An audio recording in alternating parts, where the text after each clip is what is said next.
بس يا عم الحاج انا راجع ومش شايف قدامي. طب كده وقف عدل بقى. ايه ده وانا مش قاعد، انا واقف. لا انت كده واقف، وقف عدل. الساعة الحلوة دي نجيب لها كام ببرونة. وقف كده عدل. غلط كده يا عم الحاج. انت مين يا اسطى؟ انا ابوك. السجوطة دي من ايه؟ السجوتة دي عشان حضرتك كترت في الرضاعة، قلت لك ما تشربش كتير. ما خلاص يا عم، كانوا شوية لبن دول. ايه الساعة دي عجباني. ليه ان شاء الله عايز تبيعها وتجيب بيها لبن صح؟ انت مقضيها سارقنا كلنا عشان اللبن اللي انت عمال بتشرب فيه ده ليل ونهار.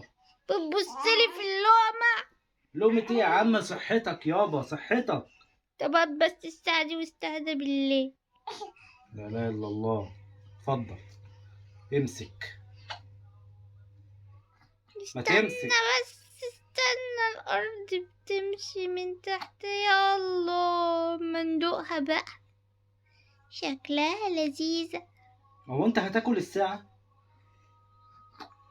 يا عم بشوفها شغالة ولا لأ. شغالة يعني هي هتعرف تشغلها ولا فصلانة من الأكل؟ قعدني كده عشان أعرف أدوق كويس. اقعد واي اقعد. تعالي يا جزمة. الواد ضايع خالص يا ابني، في ايه؟ ايه، مسكتها أخيرا. حلو حلو. لا طعمها لذيذ.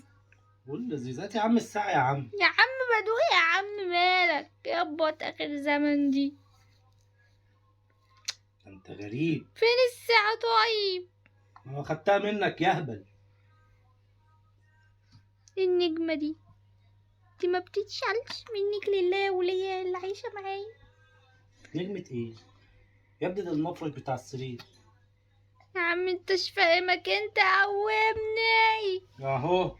ما انت لو انت فايق كويس ها ما كنتش هتفضل تايه كده وتقول لي قومني. يا ابني انت لسه شباب. شباب ايه؟ انت لسه ما حصلتش، لسه ما وصلتش لمرحلة الشباب. خلاص بقى، ما تطيرش الردعتين من دماغي. يا ابني بالله عليك، احنا مش في وقت دلوقتي. احنا الزمن اللي احنا فيه ده مش محتاج اللي انت بتعمله. عايزين نشتغل اول ما. يا عم سيبنا في حالنا اترضع. رضعت مين يابا؟ فوق مش مني انا. فين تعال. الولاية اللي بتقعد هنا؟ هي دخلت جوه اتخنقت منك. انا هنادلها. لا مش هنادلها. اسكت انت. والله لو ما جت الارض. ترضع من مين؟ مفيش. انت اي حاجه هتنتج لك. وايه الهق دي؟ انا هنادي عليها دلوقتي.